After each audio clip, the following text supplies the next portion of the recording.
안녕하세요. 맥키네 지혜투자 클럽입니다. 셀트리온 제약의 이 PFS, 프리핀드 이제 실린즈라고 하죠. 예, 이 생산 시설 관련되는 부분에서 브라질 인증 소식이 나왔고요. 자, 주가는 여전히 뭐 락파튼 가격에 아직 크게 뭐 이렇게 반등을 한 건 아닌데요. 자, 내일의 투자 전략까지 한번 살펴보도록 하겠습니다. 먼저 차트를 통해서 한번 살펴보겠습니다. 오늘 시장은 이제 최근에 이제 제약 바이오 쪽에서 오늘 뭐 HLB 쪽도 상한가도 나오고 개별 종목에서 바닥에서 이제 강력한 흐름들이 제약바이오 쪽에서 나오고 있는데, 셀트리온은 가장 부진한 흐름을 오늘 일단 양봉은 나왔습니다만 15만원대에서 강력한 모습은 여전히 보여주고 있지 않죠. 그 시간에 한 200원 정도 올랐고 공매도 매매 비중은 0.98% 정도. 그리고 장중 수급을 보시게 되면 외국인들은 여전히 일단 매도세고요. 기관들이 좀 샀습니다만 수급상에서도 큰 흐름이 나오진 않았는데, 그나마 이제 볼린저 밴드 하단에서 이제 5일선 부근까지 일단 흐름이 거래량이 금요일보다는 좀 증가되면서 나왔다는 부분이죠. 그래서 그리고 제약 관련되는 부분들은 재료가 나오면서 일단 5일선을 넘어가는 일단 흐름이 나왔습니다. 헬스케어 같은 경우에도 5일선을 좀 넘어가는 흐름이 나왔는데, 시장 대비 제약 바이오주들의 어떤 강세 흐름에서는 또 이제 크게 선도를 하지는 못하는 모습이었는데요. 기사를 좀 살펴보면, 자, 셀트리온 제약이 이제 실적들이 꾸준하게 증가되고 사실상 이제 3, 4병을 하게 되면 셀트리온 제약의 어떤 주가들이 가장 뭐 강력하게 올라갈 수 있는 어떤 포텐셜을 가지고 있는데요. 셀트리온 제약이 이제 뭐 매출이나 이런 부분들이 기존에 이제 케미칼 관련되는 부분에 집중되었던 부분들이 이제 바이오薬품 관련되는 부분으로 계속 이제 확대가 되고 있는 부분이 봐야 되겠습니다. 그래서 셀트리온 입장에서 보면 이 셀트리온 제약에 단순히 케미칼 의약품으로 끝나는 게 아니라 이 바이오까지 이제 더해서 이 글로벌 어떤 이제 생산 시설 관련되는 부분에서 아주 중요한 어떤 부분으로 좀 삼고 있는 어떤 부분에 보여지죠. 그래서 셀트리온 제약이 이제 지난해 말에 이제 브라질 우리로 보면 식약처겠죠. 예. 식의약품 감시국 엠비사가 실시한 프리핀드 실린즈. 보통 이제 IV 제형이 아니라 SC 제형에서 쓸 수 있는 게 뭐 펜 주사라든지 이제 프리핀드 실린즈 미리 이제 주사액이 이 주사기에 이제 들어가 있는 부분이라고 보시면 되겠죠. 그래서 프리필드 실린저, 그러니까 이제 그 SC 제형에서 많이 쓰이는 겁니다. 자기가 이제 주사 액을 확인할 수도 있고 이렇게 상태를 보면서 이제 주입하는 형태죠. 그래서 이런 프리필드 실린저 생산 시설에 이제 GMP 시설에 관련해서 지적 사항이 없으므로 최근에 이제 서티피케이트를 수령했다는 이제 부분을 밝힌 겁니다. 그래서 셀트리온 제약의 이제 GMP 인증이 남미 쪽도 사실은 이제 뭐 셀트리온 입장에서 보면 실적이 그렇게 나쁘지 않습니다. 헬스케어를 보게 되면 남미 쪽이라든지, 남미 쪽이 이제 뭐 브라질이라든지 유럽에서는 뭐 헝가리 이런 부분들이 중요하기 때문에 셀트리온 제약의 이제 이 GMP 인정 남미 쪽도 나름 의미가 있는 부분이고요. 이미 2021년도에는 이제 국내 식약처의 이제 GMP 유럽의 그 EU 쪽에 이제 뭐 GMP 인증을 이제 획득한 바 있습니다. 그래서 각국에서는 이 특히나 바이오 쪽 같은 경우에는 뭐 시설이라든 이런 부분들이 계속 이제 인정을 받아야지만 공급이 가능한 어떤 형태라고 봐야 되겠죠. 그리고 추가로 이제 연내에 일본의 어떤 식약처, 미국의 FDA 생산시설 실사도 앞두고 있기 때문에, 자, 이런 부분들이 인정이 추가되면 생산시설의 어떤 경쟁력이 계속 이제 강화되기 때문에 이 펀더멘탈이 계속 이제 개선되는 어떤 입장이라고 봐야 되겠죠. 그래서 이런 이제 청주 공장의 이제 PFS 이 생산 시설은 주력이 이제 램시마 SC, 앞서 말씀드린 SC 제형이죠. 유플라이마 관련되는 부분, 여기에 이제 본격적인 상업화 생산에도 이제 돌입을 한다는 거죠. 그간에는 이제 기존 해외의 어떤 이제 완제품 형태로 생산된 제품을 이제 국내에 이제 수입해가지고 공급하는 어떤 부분이 있는데, 셀트리온 제약의 이 청주 공장 관련되는 부분들을 이 생산 라인들을 지금 이제 글로벌 때 생산 체계에서 중요한 이제 생산 기지로 거듭나고 있는 게 상당히 좀 중요하다, 이렇게 보여집니다. 그래서 글로벌 시장의 타켓으로 하는 이제 국내 기업에서 특히나 이제 이런 프리필드 실린저라든지 펜타입 관련되는 부분들도 상당히 이제 바이오 의약품에서는 중요한 어떤 이제 주사 제형에서 필요한 부분이니까 이런 부분들이 좀 의미가 있었기 때문에 저 제약 쪽에서는 이제 주가 흐름들도 있었다 이렇게 봐야 되겠죠. 그리고 교보 정권에서 이제 바이오 쪽에 이제 리포터 관련되는 기사가 있는데 상당히 좀 의미 있다라고 보여집니다. 국내에서 이제 제약 바이오가 이제 2005년도 2015년도 이전에는 뭐 좀 테마 쪽이었죠.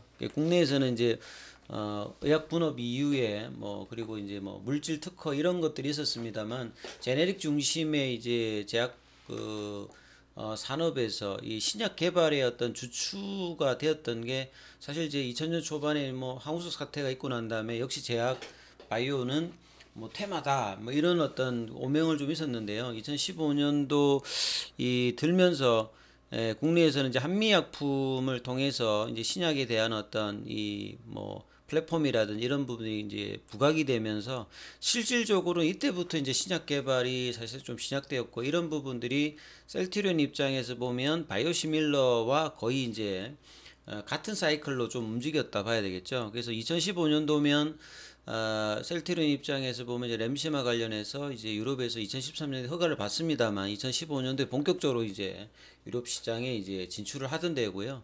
2017년도 같은 경우는 이제 2016년도에 이제 그 FDA 이제 허가를 받으면서 미국 진출을 하면서 셀트리온 헬스케어가 이제 상장 이슈가 있던 때고 요즘에서 2017년, 2018년도에 이제 셀트리온이 코스피로 뭐 이전하면서 주가가 이제 올라가는 뭐 그런 지점이 있었고 2020년도에는 전 세계적으로 이제 코로나 이슈가 되면서 제약 바이오 섹터들이 엄청난 유동성을 기반으로 해서 주가가 급등을 했던 때죠. 셀트리온 입장에서도 뭐 40만 원대까지 레키로나 이슈로 올라갔다가 최근에 이제 뭐 또 한 2, 3년 동안 급격하게 지금 하락을 했던 사이클인데요. 그래서 또 한 번의 이제 네 번째 업사이클의 주기에 대한 이야기를 하는 거죠. 그래서 밑에 차트를 보면 첫 번째, 두 번째, 세 번째, 그리고 이제 올해 내후년 상당히 중요한 이제 업사이클 이제 이슈가 있다라고 지금 이야기를 하는 겁니다. 그리고 이제 이렇게 급락을 하게 되는 뭐 가장 큰 원인 자체가 미국의 어떤 헬스케어하고 국내의 어떤 종목들은 급락을 하는데 미국은 어느 정도 유지가 되고 있는 것들이 파이프라인이 원체 많고요. 그리고 이제 뭐 신약이라든지 기존의 어떤 실적 자체가 국내 기업하고 뭐 비교할 수준이 아니니까 셀트리온의 어떤 이제 매출 수준 자체가 암젠 매출의 어떤 바이오시밀러하고 거의 유사합니다만 전체 매출의 한 10분의 1 정도 수준이지 않습니까? 그래서 이런 부분들이 이제 좀 주가의 어떤 차별화에도 영향을 줬는데 올해 주가가 좀 이제 반등을 나름 이 YTD 올해 들어서 이제 지금까지 현재 어떤 수익률을 보면 뭐 반도체라든지 이렇게 시장 대비해서 지금 두 자리 정도의 어떤 수익을 내고 있는데 헬스케어는 마이너스입니다.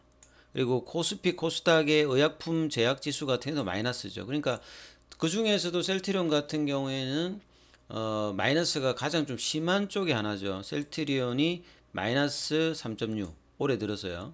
그리고 셀트리온 헬스케어가 마이너스 2.1 YTD 수익률로 보면 그리고 제약 같은 경우에도 마이너스 12.3%니까 이 전체적인 어떤 이제 그 제약 바이오 쪽에서도 가장 부진한 어떤 흐름들을 보여주고 있기 때문에 굉장히 이제 뭐 주주 입장에서는 좀 고통스러운 어떤 그 구간들이 계속 지금 진행되고 있는 상황이죠.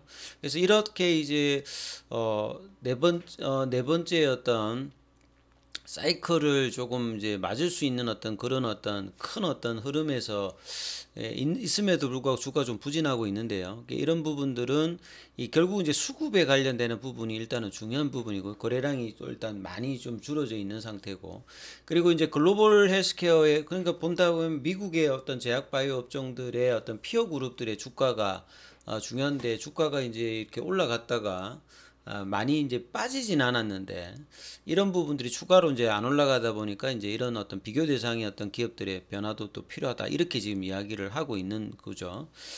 그리고 이제 최근에 이제 미국 그 헬스케어 바이오 주가 부진이 이어져 가지고 2023년도에 가장 이제 뭐 1월 달에 펼쳐지는 JP 모건 헬스케어 관련되는 부분 종료 이슈 외에도 이게 부진되는 흐름이 계속 이어지고 있죠. 그리고 최근에 보면 뭐 화이자라든지 모더나 같은 경우에도 보면 코로나 관련되는 백신 매출 자체가 급락하면서 이렇게 주가 흐름이 별로 그렇게 좋지 못한 어떤 흐름들을 보여주고 있거든요. 이런 부분들이 이제 시장에서 주가가 올라가더라도 이 제약바이오 특히 셀트리온 주가에서는 계속 이제 이런 대외적인 변수들이 좋은 거는 하나도 반영하지 않으면서 나쁜 것들을 아주 집중적으로 이제 반영하는 흐름들을 보여주면서 부진한 흐름을 보여줬는데요. 어, 그래서 월봉을 보더라도 작년 이제 8월 달에 이제 어느 정도 21만 5천 원대까지 올라가고 난 다음에 거의 지금 5개월 차 주가 흐름들이 부진한 흐름을 보여주고 있습니다. 그래서 락바텀 가격에 15만 원, 16만 원대는 이제 외국인 매수가 들어오는데 이번에는 이 흐름도 조금 이제 조금 바뀌어 있거든요. 그래서 이런 수급의 개선이 좀 달라져야 된다. 그래서 이제 다른 어떤 이제 오늘 같으면 뭐 HLB 같은 경우는 강한 이제 상한가도 나오려는데 이 셀트리온 입장에서 그렇게 뭐 나오지 못한다 하더라도 이 어떤 저가권에서 어떤 수급의 변화가 주봉상이나 일봉상에서 좀 벌어지는 흐름이 보여야 되는데 아직까지 그 흐름들이 이제 거래량이 이제 양봉에서는 어느 정도 이렇게 좀 나오고는 있습니다만 매집만 어느 정도 이제 밑단에서는 하고 쇼터만 플레이들이 좀 변경되면서 해야 되는데 아직 이제 4분기 실적 관련되는 이슈가 좀 지나고 나면 이 부분이 나타나는 게 가장 일단 중요하고요. 단기적으로는 이제 이 5일선 회복을 통해서 16만 원대를 일단 넘어가는 흐름을 보이면서 2월 초의 흐름들을 다시 만들어내는 모습이 이번 주에 펼쳐지느냐가 일단 중요하겠죠. 자, 이런 부분 좀 참조하시면서 투자 대응 전략 삼아보시기 바라겠습니다. 여기까지 하겠습니다.